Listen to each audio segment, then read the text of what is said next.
Sean bienvenidos a Analista Político Latinoamérica y Mundial.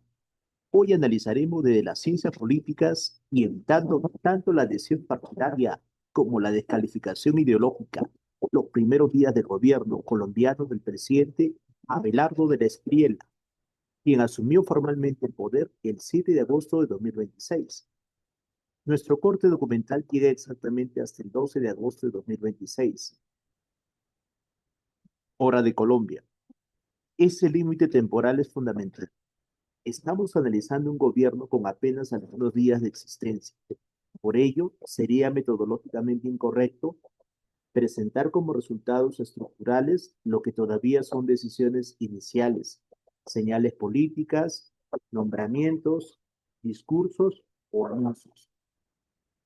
Voy a emplear 5 categorías. Primera, hechos comprobados. Segunda, actos normativos efectivamente publicados. Tercera, decisiones administrativas u operativas. Cuarta, anuncios y promesas presidenciales. Y quinta, inferencias politológicas, es decir, interpretaciones que podemos formular desde la teoría, pero que todavía deberían someterse a la prueba del tiempo.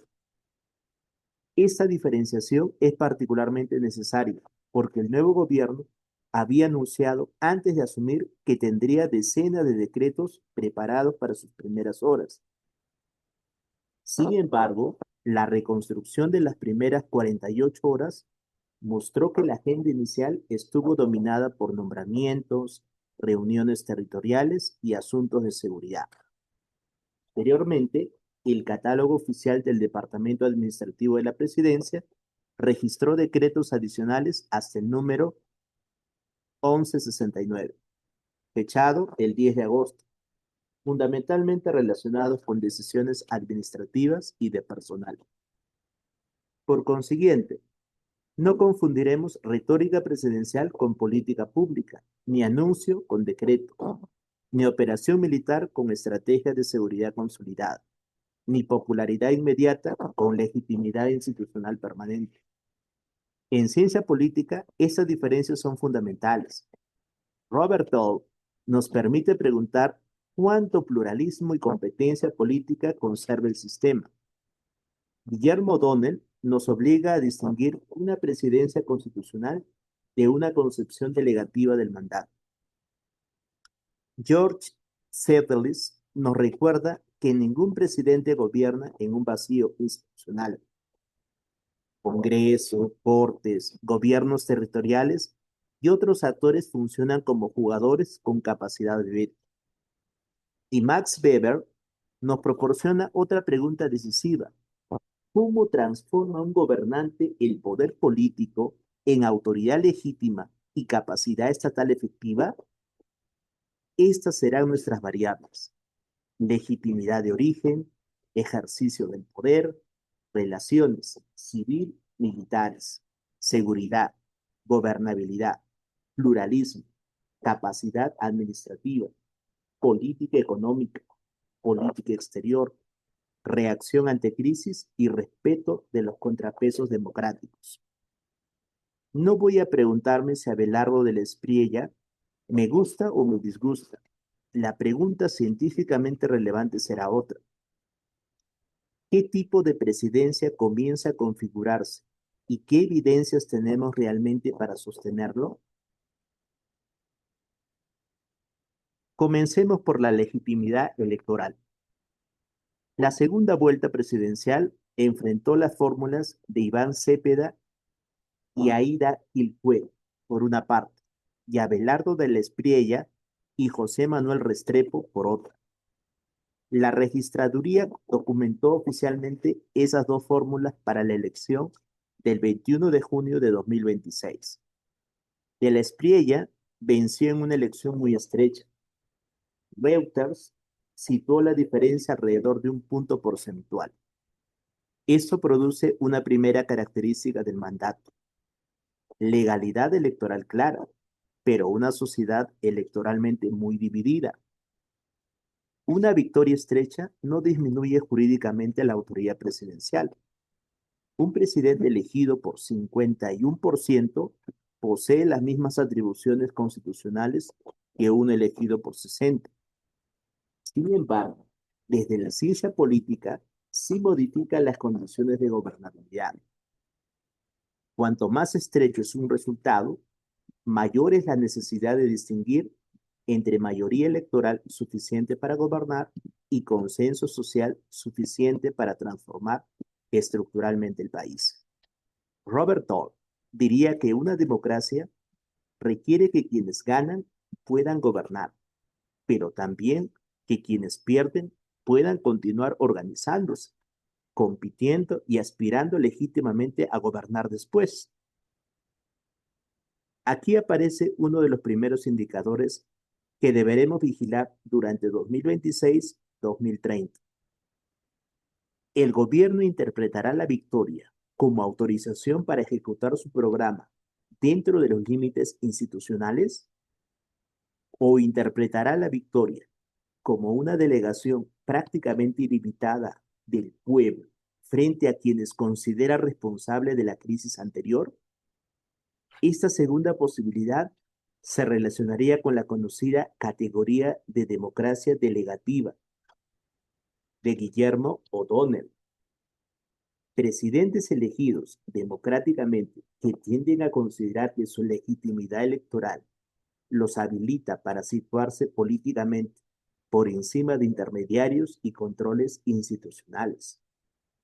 No estoy afirmando que Colombia se encuentre en esa situación. Sería prematuro. Estoy estableciendo el indicador. Para comprobarlo, habrá que observar cómo se comporta el Ejecutivo cuando el Congreso rechace un proyecto, cuando una Corte suspenda una medida, cuando un gobernador discrepe, cuando los medios investiguen al gobierno o cuando ciudadanos protesten. La fortaleza democrática no se prueba cuando todas las instituciones coinciden con el presidente. Se prueba cuando discrepan y el conflicto permanece dentro de las reglas constitucionales. La literatura reciente sobre polarización latinoamericana es especialmente útil aquí. Moncada y Silva han estudiado tendencias de polarización ideológica en América Latina. Gamboa, Botero y Zanotti analizaron específicamente cómo la retórica política puede polarizar o despolarizar en Colombia. Por eso, la primera prueba del gobierno no será únicamente su eficacia, será también su capacidad de convertir una victoria estrecha en legitimidad de ejercicio, gobernando para sus electores sin convertir al resto de ciudadanos en adversarios permanentes del Estado. Llegamos al 7 de agosto. La ceremonia de posesión adquirió una dimensión política especial porque se realizó en Cali, alejándose del patrón tradicional centrado en Bogotá. No debemos considerar la elección del espacio simplemente como un detalle ceremonial. En política, el lugar comunica. Escoger Cali permitió transmitir la idea de que la presidencia debía territorializarse y de que el poder nacional no debía identificarse exclusivamente con la capital. Ese mensaje se reforzaría durante los días siguientes mediante desplazamientos hacia Barranquilla y Medellín. Desde una perspectiva favorable al nuevo gobierno, este comportamiento puede interpretarse como una apuesta por la descentralización simbólica y por una presidencia territorial. Colombia posee profundas desigualdades regionales y una larga tradición de relaciones complejas entre centro y periferia. Por lo tanto, desplazar físicamente al presidente hacia diferentes ciudades puede reforzar la percepción de presencia nacional. Pero desde una evaluación más exigente, debemos añadir inmediatamente: descentralización simbólica no equivale todavía a descentralización institucional. La descentralización política verdadera implica competencias, recursos fiscales, capacidad administrativa y mecanismos claros de coordinación entre el gobierno central departamentos y municipios. Visitar territorios puede fortalecer liderazgo y comunicación. Transferir capacidades requiere reformas mucho más complejas. Por ello, durante este análisis distinguiremos dos dimensiones. Una, la territorialización de la imagen presidencial. Dos, la redistribución efectiva del poder y de los recursos hacia las regiones. Hasta nuestro corte temporal tenemos evidencia significativa de la primera, pero todavía no suficiente para demostrar la segunda. La posesión contó además con delegaciones internacionales y reuniones alrededor del cambio de gobierno. En los días inmediatamente posteriores, la Cancillería documentó contactos de alto nivel con representantes de Estados Unidos, España, Brasil, México, Alemania, Japón, Corea, Portugal, Uruguay, Israel, El Salvador, Curazao y organismos iberoamericanos. La nueva administración utilizó así la investidura como plataforma para iniciar simultáneamente una agenda doméstica y una agenda diplomática. En términos politológicos, el 7 de agosto comenzó a construir tres imágenes presidenciales simultáneas. Primera, presidente territorial al asumir en Cali. Segunda, comandante en jefe, por el peso concedido inmediatamente a las fuerzas militares. Y tercera, presidente transformador, mediante la promesa de una ruptura rápida con varias políticas del gobierno anterior. El interrogante que guiará los próximos minutos será si esas tres imágenes se convertirán en instituciones, políticas públicas y resultados, o permanecerán principalmente en el terreno simbólico. La posesión representa algo más importante que el cambio de una persona por otra. Representa la continuidad del Estado. Un gobierno termina, otro comienza, pero las instituciones, obligaciones jurídicas, servicios públicos, fuerzas armadas, compromisos fiscales y tratados internacionales continúan existiendo. Ese principio es fundamental para evaluar posteriormente decisiones que el nuevo presidente quiera atribuir exclusivamente a su mandato. Un ejecutivo hereda tanto capacidades como restricciones.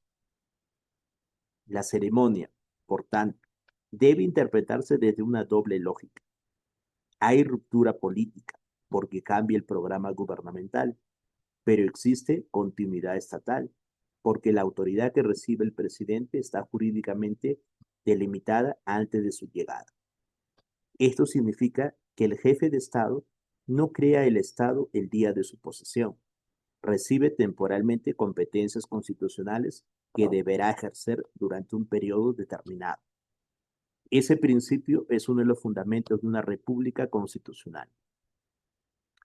Aquí resulta útil Juan Lenz. Los sistemas presidenciales producen una fuerte legitimidad democrática en torno a una persona elegida nacionalmente, pero simultáneamente el legislativo posee su propia legitimidad electoral. Esa doble legitimidad puede producir cooperación o conflicto. Por ello, la pregunta no es si el presidente tiene un mandato, lo tiene. La pregunta es cómo negocia ese mandato con un Congreso que también representa democráticamente a millones de colombianos. El presidente del Congreso, Honorio Enríquez, había manifestado antes de la posesión un compromiso con el respeto institucional y con los derechos de los distintos sectores políticos. Este dato será importante porque la gobernabilidad del nuevo Ejecutivo dependerá en gran medida de transformar coincidencias electorales de sectores de derecha y centro en coaliciones legislativas relativamente estables. Por tanto, la transferencia constitucional del 7 de agosto puede resumirse así. De la Espriella recibió la presidencia, no la totalidad del poder político colombiano.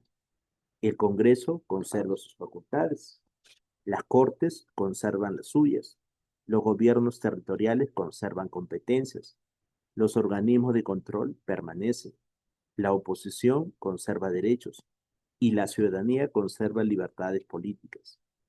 Ese recordatorio no implica sospechas sobre el gobierno, implica simplemente describir cómo funciona una democracia constitucional. Otro aspecto visible de la posesión fue la incorporación de referencias y expresiones políticas. Desde la comunicación política, esto permite conectar al gobernante con determinadas identidades culturales y morales de una parte de la sociedad. Desde la ciencia política, sin embargo, debemos plantear otra cuestión. ¿Cómo puede un presidente utilizar legítimamente sus convicciones personales sin convertir la identidad de una mayoría en criterio de pertenencia política? En una sociedad pluralista, la cuestión no consiste en impedir que los gobernantes posean convicciones religiosas. El problema democrático surgiría únicamente si el Estado distribuyera derechos, reconocimiento o ciudadanía política en función de esas convicciones. Por ello, lo relevante no es que un presidente rece, lo relevante es si las políticas públicas mantienen condiciones iguales para creyentes de distintas confesiones y también para ciudadanos sin religión.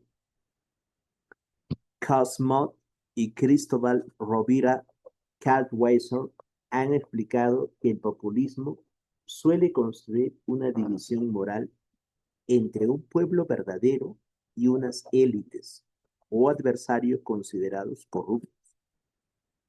Una retórica religiosa puede ser perfectamente compatible con una democracia plural, pero podría contribuir a una lógica populista si llegara a fundir identidad moral, identidad nacional e identidad política, presentando a determinados sectores como auténticamente nacionales y a otros como menos legítimos. Por eso debemos observar cuidadosamente la evolución del discurso presidencial. Expresiones como patria, autoridad, familia, libertad o fe no son antidemocráticas por sí mismas. Tampoco son democráticas automáticamente. Su significado político dependerá de cómo se transformen en instituciones y políticas. Una democracia puede defender valores culturales mayoritarios y al mismo tiempo proteger rigurosamente los derechos de las minorías. Esta será otra variable de nuestro seguimiento 2026-2030. ¿El concepto de patria del gobierno es inclusivo o excluyente? Si patria significa comunidad política compartida por ciudadanos que discrepan, tenemos un nacionalismo cívico compatible con pluralismo. Si algún día significa que únicamente los simpatizantes gubernamentales representan verdaderamente a Colombia, entonces la evaluación deberá cambiar. Hasta este momento corresponde formular el indicador, no anticipar el veredicto. Uno de los hechos más importantes de la jornada fue que una parte sustancial del mensaje político presidencial se trasladó hacia un escenario militar. Después de la ceremonia de la Espriella, realizó el reconocimiento de las tropas como comandante en jefe y pronunció un discurso extenso ante las fuerzas militares. Reuters describió una intervención de aproximadamente 75 minutos marcada por seguridad, narcotráfico, grupos armados y recuperación de la autoridad estatal. Este hecho posee enormes significados politológicos. La presidencia colombiana recibe constitucionalmente funciones de dirección sobre la fuerza pública. Por tanto, hablar ante militares al asumir no constituye por sí mismo una anomalía democrática. La cuestión relevante es qué lugar ocupa el instrumento militar dentro de la concepción general del Estado. ¿Es una herramienta subordinada al poder civil dentro de una política integral? ¿O comienza a convertirse en el centro simbólico y operativo de la administración? El discurso transmitió un mensaje inequívoco hacia organizaciones armadas. La administración estaba dispuesta a privilegiar la coerción estatal frente a la continuidad de determinadas negociaciones. También planteó fortalecimiento de la fuerza pública, intensificación de operaciones y una postura mucho más confrontacional frente al narcotráfico y los grupos ilegales que la sostenida por el gobierno precedente. Desde una perspectiva favorable, este mensaje puede reducir incertidumbre entre mandos militares y sectores sociales que consideran deteriorada la seguridad. Un Estado debe poseer capacidad coercitiva. No existe democracia estable si organizaciones privadas pueden imponer violentamente su propia autoridad territorial. Pero la lectura crítica añade otro elemento. La recuperación del monopolio estatal de la fuerza no puede significar ausencia de límites jurídicos a esa fuerza. Por eso, la pregunta central no es ¿seguridad sí o seguridad no? Ese es un falso dilema. La pregunta científicamente más útil es ¿qué combinación de capacidad coercitiva, inteligencia, justicia, desarrollo territorial, protección civil, reintegración, prevención y negociación producirá más seguridad sostenible? Y para comenzar a responder tenemos que acudir a Max Weber y Samuel Huntington. Max Weber formuló una de las definiciones más influyentes del Estado moderno: aquella organización política que reclama exitosamente el monopolio legítimo de la coerción física dentro de determinado territorio. La palabra importante no es solamente monopolio, es legítimo. Un grupo criminal utiliza violencia. El Estado también puede utilizar coerción. La diferencia fundamental reside en que la coerción estatal debe estar institucionalizada, regulada y jurídicamente limitada.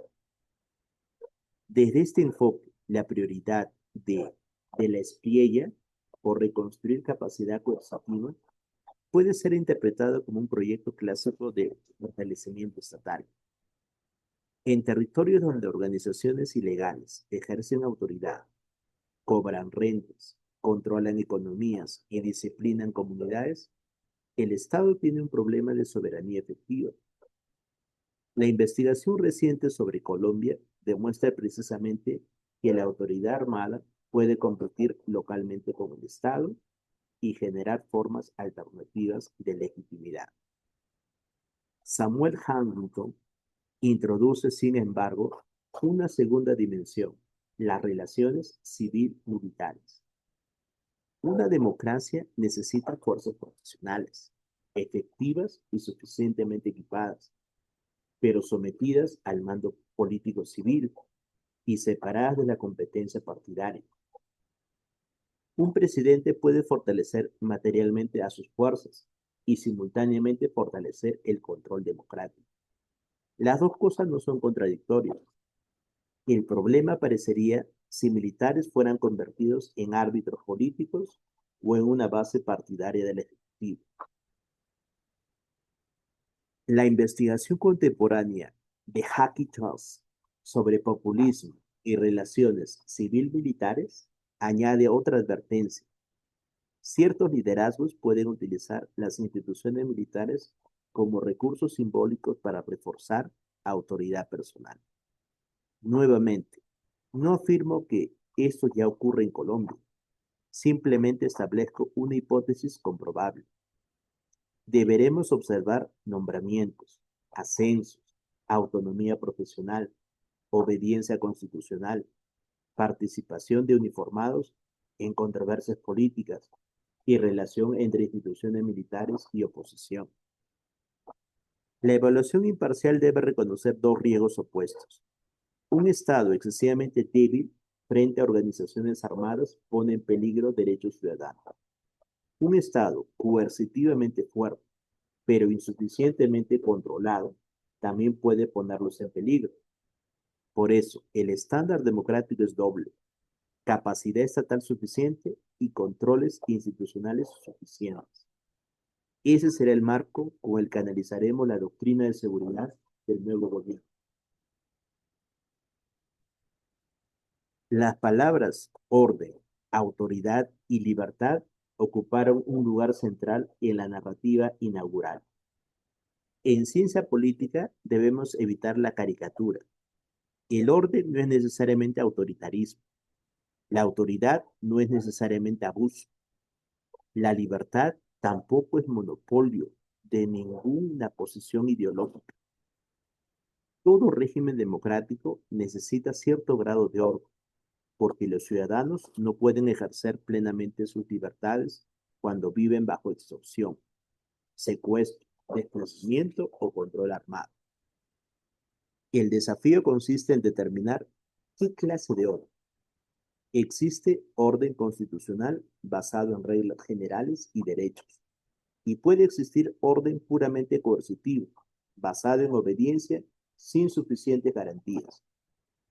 Una política democrática de seguridad debe aspirar al primero. El gobierno tendrá que demostrar que cuando habla de recuperar autoridad, está hablando de fortalecer la capacidad de instituciones, no simplemente la voluntad de una persona. La investigación de Robert Blair sobre sociedades afectadas por guerras civiles resulta especialmente interesante. Su trabajo muestra que experiencias de violencia pueden incrementar la demanda ciudadana por presencia y protección estatal. Es decir, comunidades expuestas al desorden pueden no pedir menos Estado, pueden demandar un Estado más eficaz. Esa perspectiva ayuda a comprender por qué las ofertas de seguridad encuentran respaldo electoral en sociedades que han experimentado violencia prolongada. Pero la demanda social de seguridad no elimina la obligación de rendir cuentas. Cada operación debe poder evaluarse bajo criterios de necesidad, proporcionalidad, efectividad y protección de civiles.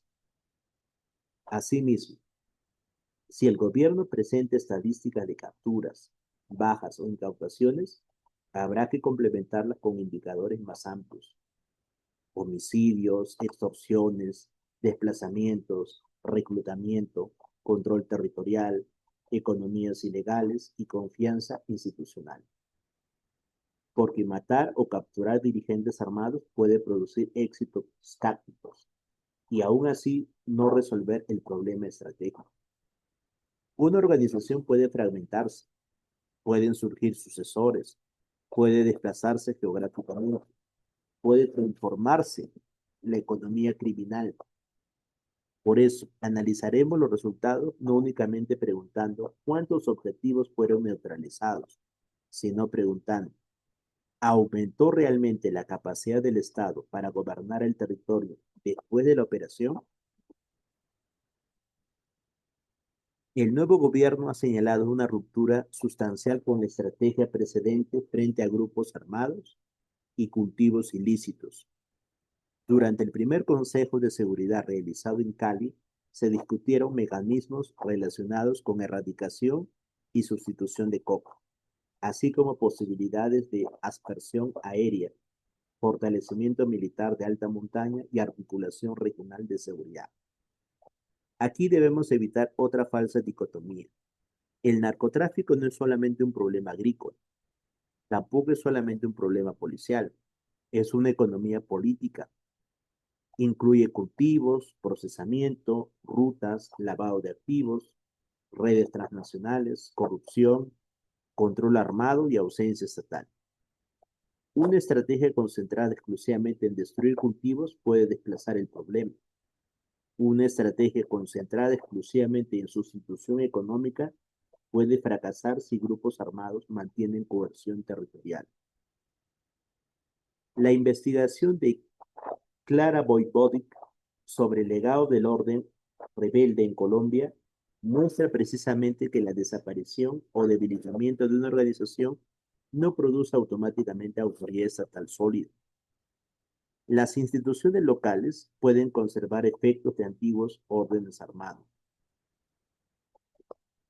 Wolfgang Minati, en 2026, analiza además cómo la legitimidad de actores armados Varía localmente y depende de disputas por autoridad y de percepciones sociales sobre la violencia.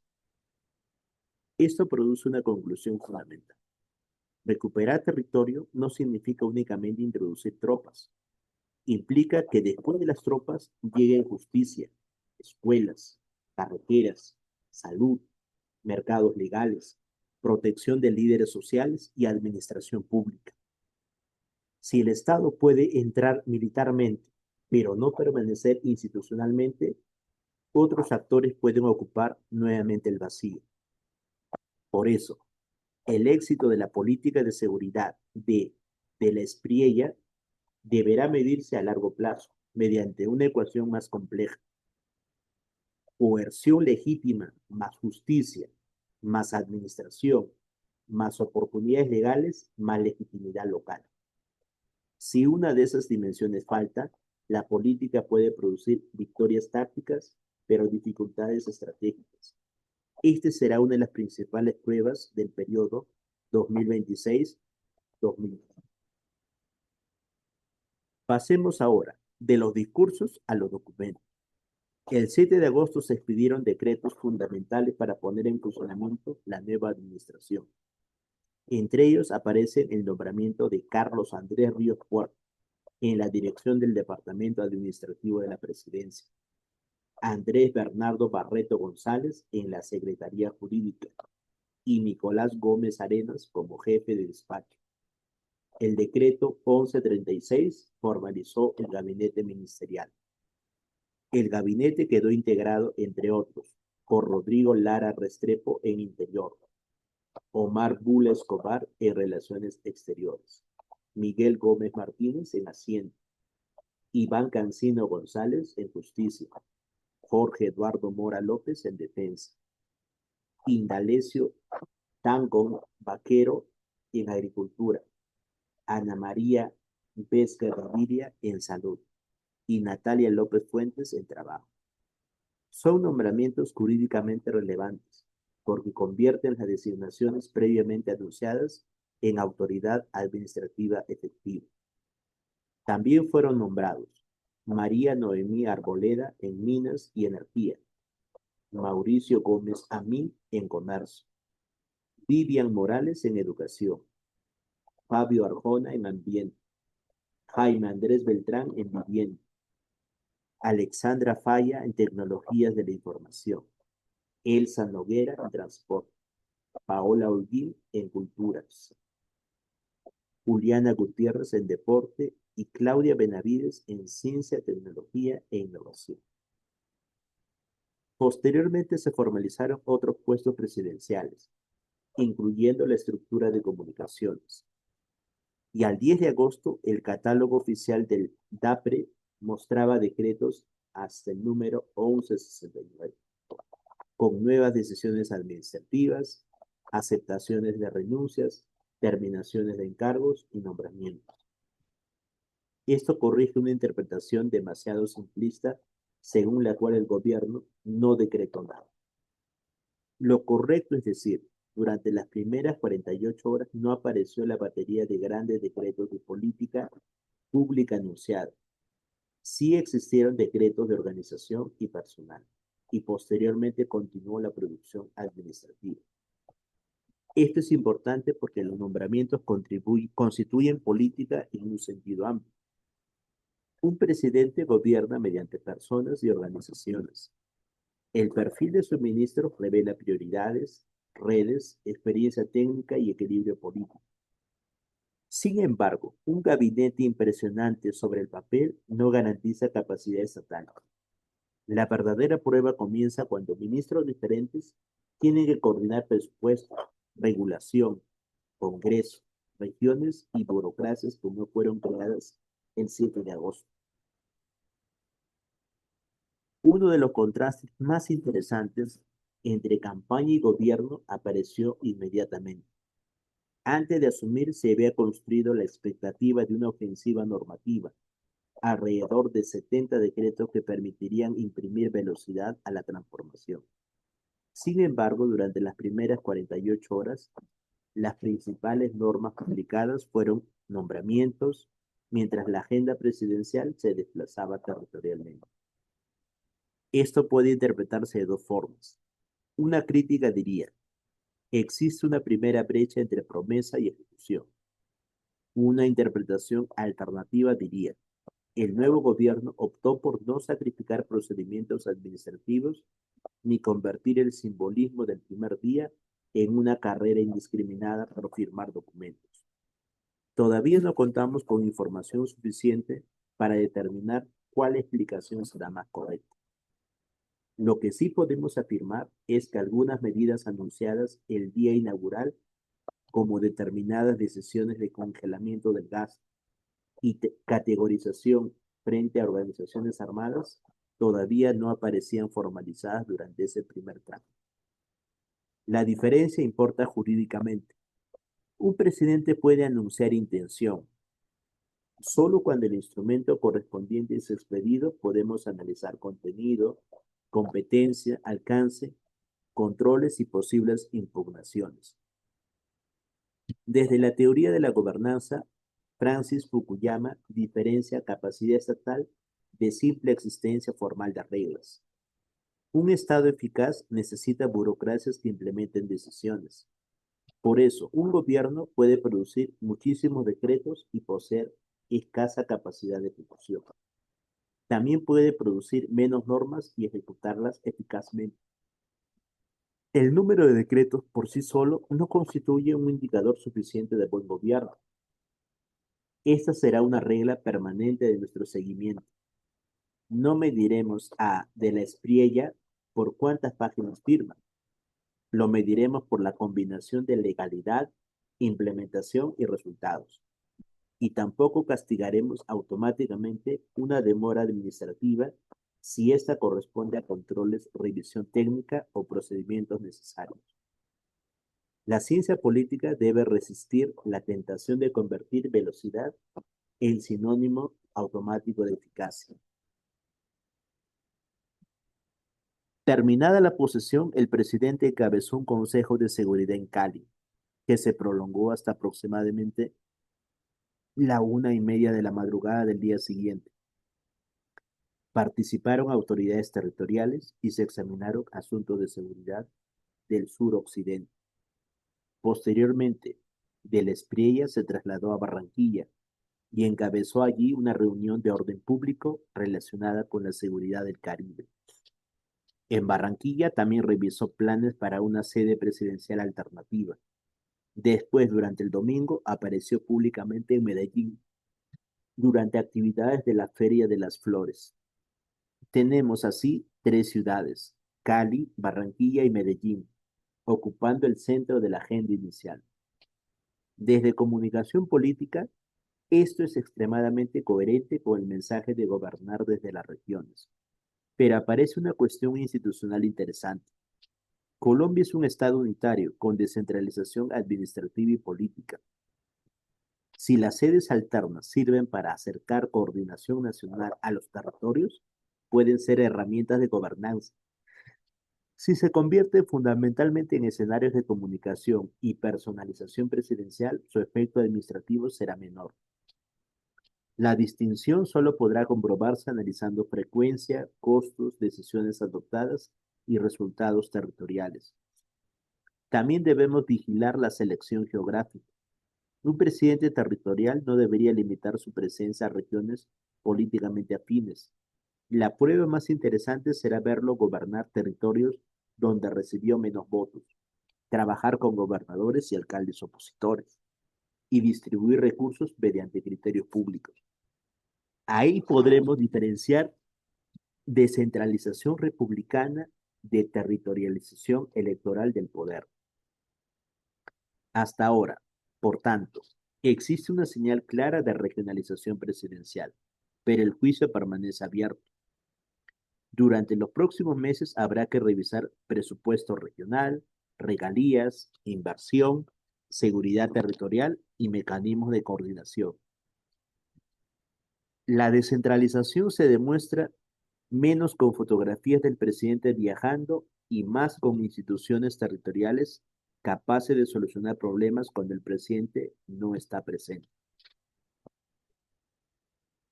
Durante el fin de semana inicial, el presidente también comunicó que estaba coordinando operaciones contra dirigentes de organizaciones armadas considerados objetivos de alto valor. Igualmente informó sobre traslados de internos de alta peligrosidad hacia establecimientos de máxima seguridad. Aquí hay un detalle metodológico importante. La decisión sobre buena parte de esos traslados había comenzado bajo el gobierno saliente, aunque su ejecución coincidió con el cambio presidencial. Este ejemplo demuestra por qué la continuidad estatal debe ser incorporada al análisis. Si una medida comenzó con Petro y terminó con De la Espriella, atribuírsela íntegramente a cualquiera de los dos distorsionaría los hechos. Los gobiernos heredan operaciones, contratos, procesos judiciales y decisiones administrativas. Una evaluación rigurosa debe identificar quién diseñó, quién autorizó, quién ejecutó y quién comunicó cada actuación. Respecto a la estrategia de objetivos de alto valor, la experiencia internacional ofrece resultados ambiguos. Neutralizar líderes puede degradar capacidades organizativas, pero también puede fragmentar grupos y generar nuevas disputas entre sucesores. Esto significa que el gobierno necesitará una estrategia para el día después de cada operación. ¿Quién ocupa el territorio? ¿Quién protege a las comunidades? ¿Quién controla las economías ilegales? La seguridad democrática sostenible no puede medirse exclusivamente por la eliminación de dirigentes, debe medirse mediante recuperación institucional. Si después de una operación aumenta la presencia de jueces, fiscales, policías, escuelas y mercados legales, el Estado avanza. Si simplemente aparece otro comandante armado, la estructura del problema permanece. Por tanto, frente al objetivo presidencial de producir resultados rápidos durante los primeros 90 días, nuestro criterio será muy preciso. Diferenciar resultado táctico de resultado estratégico. Una captura puede ser un éxito táctico. La reducción estable de violencia y autoridad criminal es un éxito estratégico. No necesariamente ocurren al mismo tiempo. Pasemos a la economía política. Durante la campaña y el discurso inaugural, el nuevo gobierno planteó austeridad fiscal, revisión del tamaño estatal, congelamiento de determinados gastos y una reforma tributaria. Estas propuestas tienen que analizarse conjuntamente. No basta con decir reducir el Estado.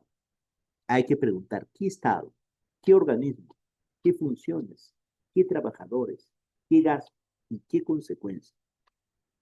Desde una óptica favorable, la racionalización administrativa puede eliminar duplicidades, clientelismo y gasto ineficiente. Un Estado más pequeño en determinados componentes puede ser simultáneamente más fuerte si profesionaliza burocracias y concentra recursos. Pero una reducción indiscriminada puede tener el efecto contrario, debilitar justamente las capacidades que el gobierno necesita para seguridad, justicia, salud, infraestructura o respuesta ante desastres. Aquí, Francis Fukuyama vuelve a ser útil. Capacidad estatal significa poder formular e implementar políticas.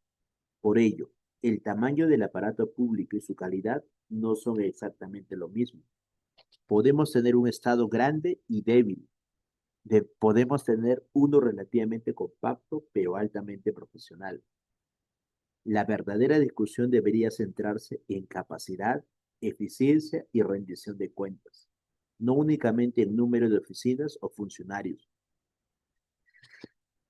Además, el terremoto ocurrido apenas 3 días después de la posesión introdujo una paradoja política inmediata. El presidente que llega prometiendo austeridad recibe casi instantáneamente una crisis que exige gasto, coordinación, subsidios, reconstrucción e infraestructura pública. Esto no invalida la austeridad, pero obliga a distinguir gasto improductivo de capacidad pública necesaria. La evaluación económica del nuevo gobierno deberá observar déficit, deuda, crecimiento, inversión, empleo, inflación, pobreza y confianza empresarial, pero también calidad de servicios. La pregunta no será simplemente cuánto recorta, será, ¿puede mejorar sostenibilidad fiscal sin deteriorar aquellas capacidades estatales que precisamente necesita para cumplir su programa de seguridad y desarrollo? Otra ruptura anunciada aparece en política energética. De la Espriella ha defendido incrementar exploración de hidrocarburos, reconsiderar restricciones al fracking y fortalecer la producción vinculada a Ecopetrol. Desde una perspectiva económica, el argumento es claro: ingresos fiscales, autoinsuficiencia energética, inversión y exportaciones. Pero la política energética posee simultáneamente una dimensión ambiental. Un análisis serio no puede reducir el debate a petróleo bueno contra petróleo malo. Debemos comparar escenarios. ¿Qué ingresos generaría una mayor exploración? ¿Qué costos ambientales surgirían? ¿Qué tecnología disminuiría riesgos? ¿Qué impacto tendría sobre comunidades? ¿Cuánto tardaría la transición hacia nuevas fuentes energéticas? La política pública consiste precisamente en administrar intercambios entre objetivos legítimos que pueden entrar en tensión. Seguridad energética es legítima, sostenibilidad ambiental también, equilibrio fiscal es legítimo, protección territorial también. Por ello, una decisión técnicamente adecuada deberá incorporar regulación, estudios ambientales, fiscalización y transparencia. Además, Ecopetrol plantea un problema clásico de gobernanza de empresas estatales. ¿Hasta dónde debe responder a objetivos políticos del gobierno? ¿Hasta dónde debe conservar criterios empresariales y técnicos? Cuanto mayor sea la intervención presidencial sobre empresas estratégicas, mayor importancia tendrán sus directorios, reglas corporativas y sistemas de rendición de cuentas. De nuevo, nuestra evaluación 2026-2030 no será ideológica. Si la expansión energética produce recursos, seguridad energética y cumplimiento ambiental, registraremos esos resultados. Si produce costos fiscales, conflictos ambientales o decisiones técnicamente débiles, también. La ciencia política aplicada no consiste en decidir de antemano cuál política debe funcionar. Consiste en construir indicadores que permitan comprobarlo. Entramos ahora en una de las variables decisivas, la gobernabilidad legislativa. El presidente puede dirigir el Ejecutivo, pero reformas tributarias, institucionales o legales importantes requieren Congreso. Los primeros análisis de la nueva legislatura muestran un escenario favorable en algunos sectores, pero condicionados por alianzas con fuerzas de derecha, centro y partidos tradicionales. No existe una mayoría presidencial que deba suponerse automáticamente homogénea. George Sebelius denomina voto players aquellos actores cuyo acuerdo puede ser necesario para modificar determinadas políticas. En Colombia, dependiendo del asunto, Congreso, Cortes y otras instituciones pueden limitar o modificar la agenda presidencial. Esto no es necesariamente un obstáculo patológico. Los puntos de veto pueden frenar reformas necesarias, pero también evitar errores o concentración excesiva del poder. La habilidad política del gobierno se medirá entonces por su capacidad de formar coaliciones sin destruir coherencia programática. Si necesita aliados, tendrá que negociar, pero negociación democrática no debe confundirse con reparto clientelista. La transparencia de los acuerdos será una variable importante. ¿Qué se negocia? ¿Políticas? ¿Presupuesto? ¿Cargos? ¿Reformas regionales? Juan Lenz advertía sobre conflictos derivados de la legitimidad dual entre presidente y Congreso. Un presidente puede decir: me eligió el pueblo.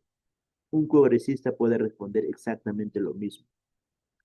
La solución democrática no consiste en determinar quién representa más al pueblo, sino en utilizar las reglas constitucionales para producir decisiones legítimas.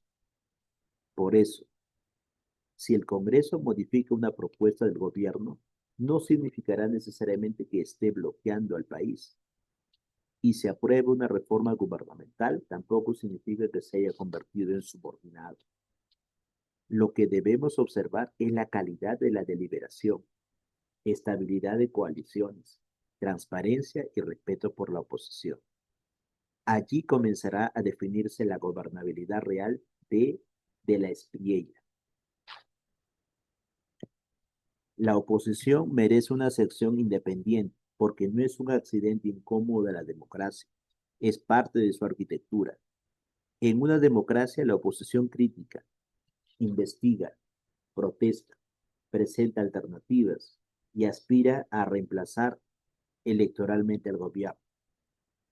El Ejecutivo tiene derecho a defenderse de acusaciones falsas, pero debe distinguir entre desinformación, que puede ser refutada, y disenso político, que debe ser protegido. El 10 de agosto, la Cancillería publicó un comunicado gubernamental rechazando actuaciones que, según el Ejecutivo, pretendían desprestigiar la nueva administración y deslegitimar la decisión electoral. La página presenta una aparente inconsistencia tipográfica en la fecha interna, aunque el comunicado aparece en el índice oficial del 10 de agosto de 2026. Políticamente, el documento revela una administración muy atenta al problema de la legitimidad y a las críticas provenientes de sectores vinculados al periodo anterior. Aquí debemos aplicar un estándar simétrico. La oposición no debería presentar acusaciones graves sin evidencia. El gobierno, por su parte, no debería interpretar toda fiscalización como intento ilegítimo de desestabilización. Entre esas dos responsabilidades se construye una cultura democrática. La investigación de Gamboa, Botero y Zanotti sobre la campaña colombiana muestra precisamente la importancia de la retórica en procesos de polarización y despolarización. Berman y Fernández muestran además que la polarización efectiva, el rechazo emocional hacia quienes pertenecen al otro campo político, constituye una dimensión creciente que merece atención latinoamericana. Cuando esa lógica domina, los ciudadanos dejan de preguntar si una política es buena y comienzan a preguntar únicamente quién la propuso. De la espriella tendrá, por tanto, una oportunidad y un riesgo. Puede conservar un discurso firme y al mismo tiempo institucionalizar el conflicto, o puede permitir que la división electoral se transforme en enemistad permanente. La calidad democrática del periodo 2026-2030 dependerá no de la ausencia de confrontación, sino de que esa confrontación se mantenga dentro del pluralismo constitucional. Y entonces aparece un acontecimiento que ningún programa de gobierno podía prever. El 10 de agosto, a las 7:34 de la mañana, Colombia sufrió un terremoto de magnitud 7,4, con epicentro en San José de Palmar, Chocó, de una profundidad aproximada de 103 kilómetros, según el Servicio Geológico Colombiano. El Servicio Geológico destacó que se trataba de uno de los sismos de mayor magnitud registrados en el país durante las últimas décadas, y se produjeron múltiples réplicas. Para un gobierno con apenas 3 días, el terremoto constituye un shock exógeno, es decir, un acontecimiento externo que altera prioridades y obliga a demostrar capacidad estatal mucho antes de que la administración haya terminado de acomodarse. Desde las ciencias políticas, los desastres naturales no son solamente fenómenos naturales, se convierten en fenómenos políticos porque sus consecuencias dependen de edificaciones, infraestructura, preparación, comunicaciones, coordinación gubernamental, capacidad fiscal y confianza pública. Un terremoto puede ser inevitable. Una mala respuesta institucional no necesariamente lo es. El nuevo presidente asumió el liderazgo público de la respuesta y se activaron mecanismos de coordinación con la UNGRD. La Cancillería informó que por instrucciones presidenciales mantenía contacto con gobiernos extranjeros que ofrecían apoyo y que la cooperación internacional sería coordinada junto con la Autoridad Nacional de Gestión de Riesgos. Aquí comienza una prueba totalmente distinta a la del discurso militar. En seguridad, el gobierno puede planificar ofensivas. En un terremoto debe reaccionar a incertidumbre. La variable esencial cambia de capacidad coercitiva a capacidad coordinadora, y esa diferencia es fundamental. Un Estado fuerte no es únicamente aquel que puede emplear fuerza, también es aquel capaz de rescatar, informar, albergar, reconstruir y distribuir recursos rápidamente. La emergencia reveló inmediatamente otro problema clásico de las transiciones gubernamentales: el empalme burocrático. Reportes periodísticos señalaron que la nueva dirección anunciada para la UNGRD todavía no se encontraba plenamente formalizada al ocurrir el terremoto, de modo que parte de la continuidad operativa dependió de funcionarios de la administración precedente. Este hecho debe ser tratado como información periodísticamente documentada, no como acusación política. Y precisamente aquí vemos la importancia del Estado como institución impersonal. Una burocracia profesional debe poder responder aunque cambie el presidente. Si cada alternancia electoral desmantelara totalmente conocimientos, protocolos y equipos técnicos, el Estado sería extraordinariamente vulnerable. Max Weber asociaba precisamente la administración moderna con burocracias profesionalizadas y funciones relativamente previsibles. La respuesta al terremoto permitirá evaluar coordinación vertical y horizontal. Vertical: presidencia, gobierno nacional, gobernaciones y alcaldías. Horizontal: UNGRD, fuerzas militares, policía, salud, transporte, vivienda, hacienda, cancillería y demás entidades. La gobernanza real aparece cuando organizaciones distintas pueden compartir información y tomar decisiones compatibles bajo presión. También debemos analizar la comunicación de riesgo. En una emergencia, el gobierno necesita comunicar rápido, pero no improvisar datos. Una cifra incorrecta sobre víctimas, daños o ayuda puede producir pánico o desconfianza. Por ello, no fijaré aquí un número definitivo de víctimas. Las cifras evolucionaban rápidamente durante las horas analizadas. Nuestro objeto no es congelar una estadística cambiante, sino evaluar la arquitectura institucional de respuesta. Esta puede convertirse paradójicamente en la primera gran prueba de capacidad del gobierno. El presidente llegó prometiendo transformar el Estado. Antes de transformarlo, tuvo que utilizar el Estado que recibió. Y esto permite observar casi en tiempo real qué funciona, qué no funciona y qué capacidades públicas no pueden desmontarse sin sustitutos eficaces. El 11 de agosto, el presidente se desplazó hacia zonas afectadas, incluida Pereira, e informó sobre medidas de asistencia. Entre los anuncios figuraron censos de damnificados, alivios temporales relacionados con servicios públicos y mecanismos de apoyo habitacional para familias que hubieran perdido sus viviendas.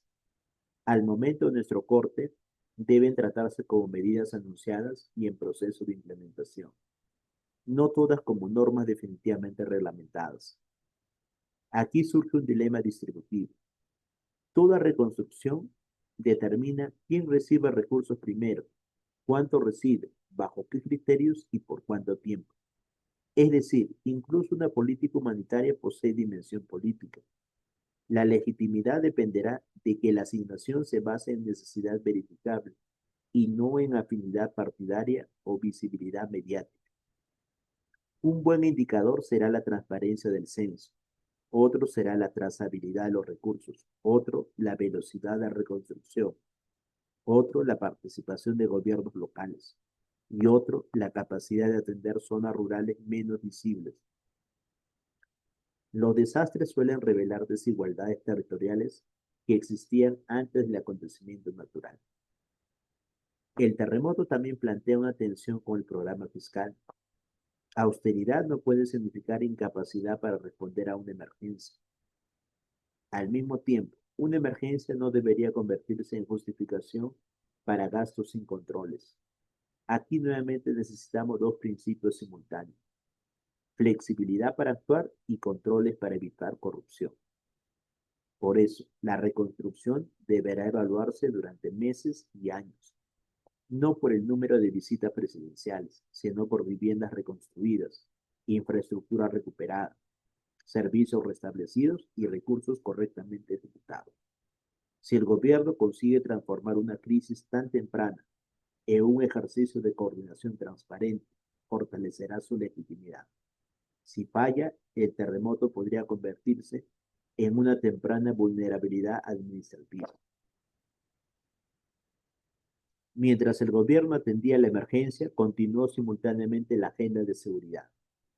Durante la madrugada del 11 de agosto se reportó una operación aérea con aeronaves Kefir contra una estructura del ELN en la zona rural entre San Calixto y Tibú, en norte de Santander.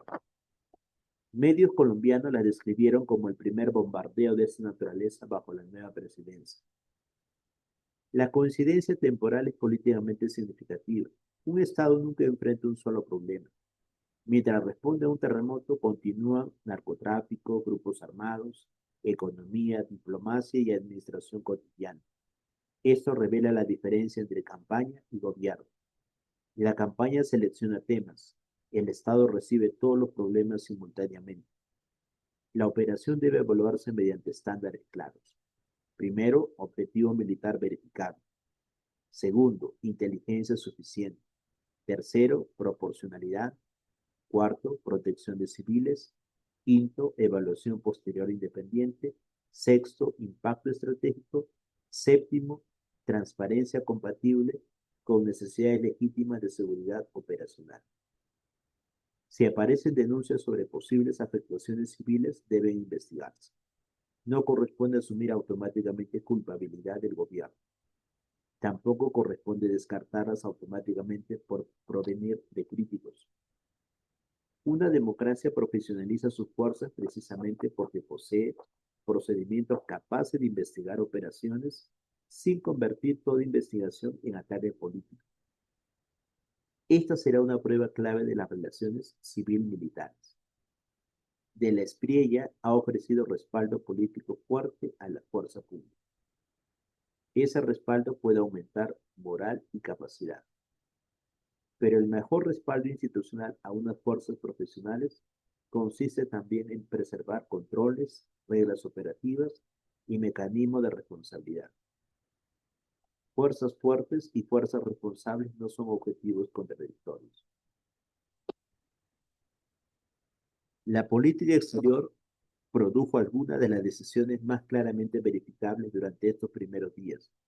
El 8 de agosto, la Cancillería documentó reuniones de alto nivel con múltiples delegaciones internacionales para abordar seguridad, comercio, inteligencia artificial, tecnología, educación y cooperación.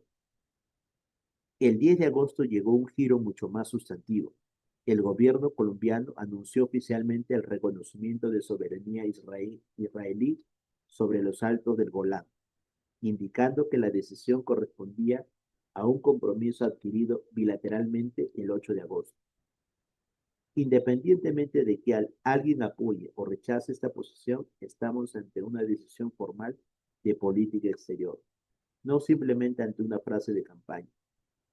Ese mismo día la Cancillería anunció la congelación de relaciones con la denominada República Árabe Saharaui Democrática y expresó reconocimiento colombiano de la soberanía marroquí sobre el Sahara Occidental. El comunicado afirmó que no habría contactos diplomáticos, intercambio de misiones ni respaldo a la RAS en determinados foros multinacionales. Politológicamente, estas decisiones muestran una reorientación rápida de alineamientos internacionales. El gobierno busca diferenciarse claramente de la diplomacia de Gustavo Petro y fortalecer relaciones con determinados socios. La ventaja potencial es claridad estratégica. El riesgo potencial es producir costos con otros países o reducir margen de maniobra diplomática si los alineamientos se convierten en excesivamente rígidos. Aquí debemos aplicar un criterio de relaciones internacionales. Una política exterior no se evalúa únicamente por afinidad ideológica. Debe evaluarse por resultados nacionales: seguridad, comercio, inversión, cooperación tecnológica, reputación, acceso multilateral y capacidad de negociación. La pregunta durante 2026-2030 será: ¿la nueva alineación aumenta la capacidad internacional de Colombia o simplemente reemplaza una política exterior ideológica por otra de signo contrario? Llegados a este punto, conectemos los hechos con investigación académica reciente. Clara Voivodic mostró en 2021 que los órdenes construidos por actores rebeldes pueden dejar efectos persistentes sobre la seguridad local, incluso cuando cambie la estructura del conflicto. Robert Blair, en 2022, estudió cómo la experiencia de guerra puede aumentar la demanda ciudadana por Estado y protección. En 2024, Gamboa, Otero y Zanotti demostraron la importancia del tono político para comprender polarización en Colombia. Moncagada y Silva examinaron tendencias regionales de polarización ideológica. Gamboa, García Holgado y González Ocantos estudiaron además el papel que puede desempeñar las cortes latinoamericanas frente a procesos de erosión democrática.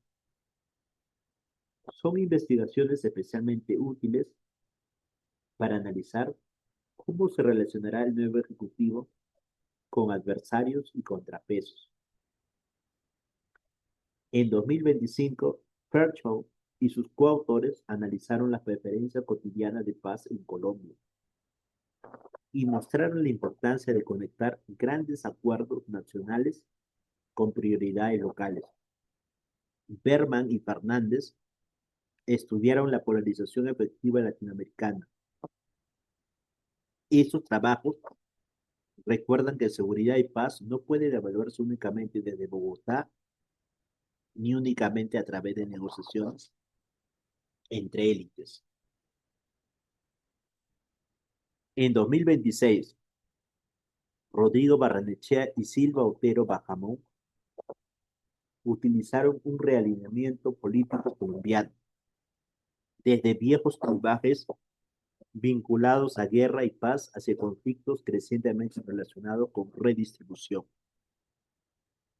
Wolfgang Minati estudia la legitimidad local de actores armados y Ver, García Sánchez, Plata Caviedes y Ávila García examinan experimentalmente las actitudes ciudadanas frente a la represión de protestas en un contexto post-conflicto. El mensaje conjunto de esta literatura es poderoso. El problema colombiano no puede reducirse a izquierda contra derecha. Incluye autoridad estatal, violencia, legitimidad local, redistribución, polarización, institucionalización y capacidad pública. Eso significa que el éxito o fracaso de la Espriella tampoco podrá determinarse únicamente preguntando si ejecutó un programa conservador. Tendrá que preguntarse si ese programa produjo Estado más eficaz, democracia más sólida y ciudadanía más segura. Llegamos al balance. En apenas unos días, el gobierno de Abelardo de la Espriella ha mostrado varias características identificables. Primera, fuerte centralidad presidencial. Segunda, seguridad como prioridad estratégica. Tercera, utilización intensa del simbolismo militar y territorial.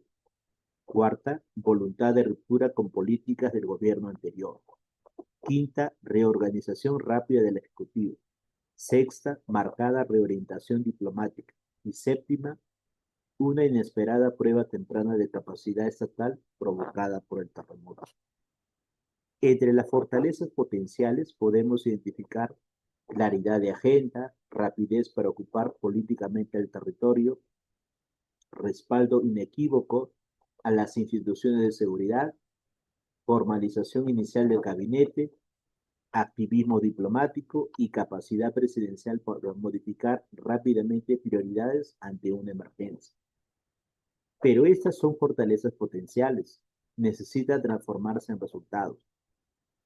Entre los riesgos potenciales aparecen una excesiva personalización presidencial, una securitización demasiado amplia de los problemas públicos, tensión entre austeridad y capacidad estatal, dificultades para sostener coaliciones legislativas, polarización entre gobierno y oposición, costos derivados de virajes internacionales abruptos y el peligro de medir seguridad únicamente mediante resultados militares.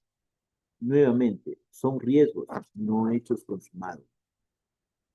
Desde O'Donnell deberemos vigilar concentración presidencial. Desde Dole, pluralismo y derechos de oposición. Desde Huntington, subordinación profesional de las fuerzas militares al poder civil. Desde Seychelles, relación con contrapesos. Desde Fukuyama, capacidad estatal. Desde la literatura contemporánea colombiana, legitimidad territorial, polarización, violencia y presencia efectiva del Estado. Este será nuestro cuadro de indicadores para analizar los próximos 4 años. Mi conclusión provisional es, por tanto, deliberadamente prudente. Todavía es demasiado temprano para hablar de éxito o fracaso del gobierno de la Espriella, pero no es demasiado temprano para identificar el tipo de preguntas mediante las cuales deberá ser evaluado. ¿Conseguirá recuperar control territorial sin erosionar garantías democráticas? ¿Convertirá la firmeza en capacidad institucional? ¿Transformará la descentralización simbólica en autonomía territorial efectiva? ¿Podrá mantener austeridad sin debilitar el Estado? ¿Construirá mayorías sin deteriorar los contrapesos? ¿Gobernará también para quienes votaron contra él? ¿Y conseguirá transformar autoridad electoral en legitimidad de ejercicio? Esas preguntas serán respondidas no por discursos, sino por los acontecimientos de los próximos 4 años.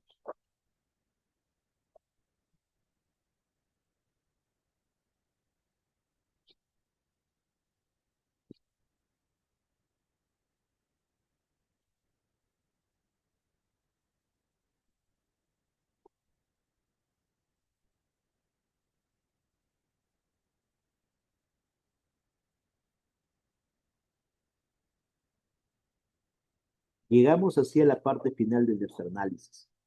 Como conclusión debemos señalar que el gobierno de Abelardo de la Espriella apenas comienza y que desde las ciencias políticas todavía sería prematuro calificarlo definitivamente como exitoso o fracasado.